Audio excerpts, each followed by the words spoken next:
Today, Trump orders troops to deploy to Portland. Russia launches a major missile and drone attack on Ukraine.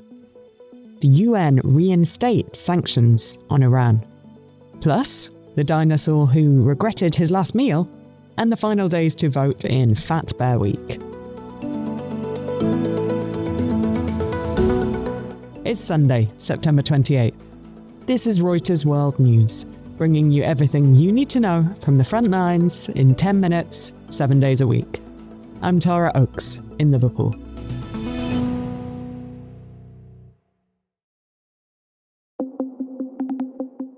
US President Donald Trump has ordered military deployment to Portland, Oregon, directing troops to protect federal immigration facilities against what he calls domestic terrorists. Trump has authorized the use of full force if necessary, and told Defense Secretary Pete Hegseth to provide troops to protect, quote, war-ravaged Portland and ICE facilities he says are under siege from Antifa and other groups. Portland Mayor Keith Wilson has pushed back, saying the number of necessary troops is 0. Data shows that violent crime in the city has actually dropped so far in 2025. Heavy drone and missile attacks have hit Ukraine's capital, Kyiv. It's one of the biggest attacks since the war began, according to independent monitors. Emergency services in the early hours dousing the shells of destroyed cars with water. One man carrying his dog into the remains of his apartment, now littered with glass and debris. Several other regions were also hit by strikes, and neighbouring Poland has closed airspace near 2 southeastern cities and scrambled fighter jets in response. Staying in the region, citizens of Moldova, a former Soviet state tucked in southwest of Ukraine, head to the polls today to elect a new parliament. It's a test for the ruling party, which has been pushing for greater integration with the European Union. But, as our Europe special correspondent Christian Lowe reports, Moldovan officials worry that outside influence could impact the election. What we discovered in our reporting is that over several months last year, Moldovan priests had been travelling to Russia on all expenses paid excursions, trips that were billed as pilgrimages. They did visit holy sites, but they also hooked up with some people who had nothing to do with the church. They were representatives, as we found, of the ruling party in Russia, United Russia, and a kind of sister organization called People's Front. Those people gave them instructions about how to set up social media platforms when they got home to Moldova to spread the word to their parishioners about the dangers of integration with Europe. What they also did while they were in Russia was hand them bank cards. On those cards, money was transferred a short while after they got back to Moldova. We tracked a real kind of explosion of Russian Orthodox Church parishes in Moldova setting up Telegram channels around the time that these trips to Russia ended. We found that some of the people who were involved in administrating and supplying the content for these channels were actually the same group of people who were the handlers in Moscow connected to United Russia and to the People's Front. The Kremlin denies meddling in Moldova's elections.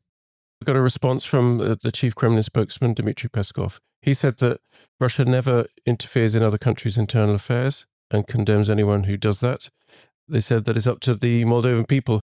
Christian says that Moldova's population is incredibly divided on the direction the country should take. Moldova is a country that's really finely balanced. There are a bunch of people in Moldova who really are keen to join the European Union, but equally there are people who are hesitant about it and have bought into the message that if you join the European Union, then it means that your traditional cultural values could be under threat. The Russian Orthodox Church in Moscow, as well as the Orthodox Church in Moldova, didn't respond to requests for comment on this story. The United Nations has reinstated sweeping sanctions on Iran.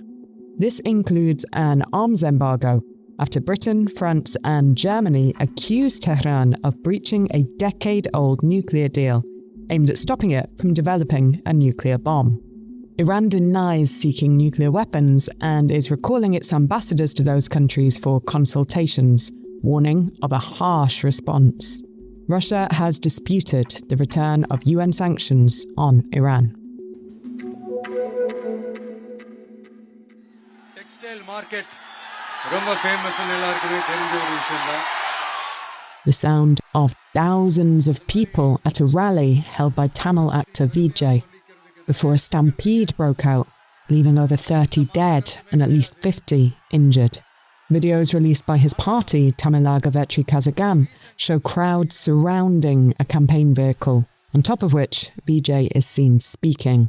Vijay has been one of Tamil cinema's most bankable actors for 3 decades, and he's drawn massive crowds to his public meetings since launching his political party. He's campaigning ahead of state elections set for early 2026. After news of a stampede, Vijay posted on X, "My heart is broken." Now, it's Sunday, and here in Britain, that's an excuse for the traditional Sunday roast, a gargantuan plate of food. But take heed not to overindulge with this cautionary tale of a dinosaur who didn't take the time to chew. Will Dunham explains. Argentina's Patagonia region has been a treasure trove for dinosaur fossils, and another important one has now been unearthed there. It's a new species of meat-eating dinosaur named Joaquin raptor. This dinosaur lived 67 million years ago. That's close to the very end of the age of dinosaurs. It was about 23 feet long, that's 7 meters, and weighed roughly 1 ton. It walked on 2 legs, had an elongated skull, and long arms with wicked, sickle-shaped claws. But let me tell you what gave Joaquin raptor real street cred. When the researchers unearthed the fossil in Patagonia, the dinosaur still had in its jaws the severed leg of a crocodile. So it appears that crocs were on the menu for this guy. The researchers speculate that the dinosaur died while choking on this big gulp of croc. Joaquin raptor was part of a group of meat-eating dinosaurs called Megaraptorans. They inhabited South America, Asia, and Australia. What's intriguing is that while they were apex predators, they were built very differently from the apex predators that lived at the same time in North America. So T-Rex, the baddest of them all, had a massive skull and huge teeth, but pathetic little arms and 2 comical fingers. Tyrannosaurus used bone-crushing bite strength to kill prey, but the Megaraptorans used a different technique. They apparently did their dirty work with their long arms and sharp claws. So it just goes to show there's more than one way to build an awesome killer dinosaur. Rest in peace, my greedy dinosaur friend. But really, winter is coming, and it's time to eat up. A nice layer of fat can keep you warm and safe. Just ask the bears of Fat Bear Week. It's an annual celebration of the fattest brown bears in Alaska's Katmai National Park. For 7 days, wildlife fans submit online votes in a playoff-style competition for their favourite chunky champion. Katmai's bears are among the biggest in the world and can grow to well over 1,000 pounds from summer feasting, thanks to the abundant amount of salmon that swim in the local river system. Voting recommences tomorrow in the final brackets before the winner is crowned on September 30th.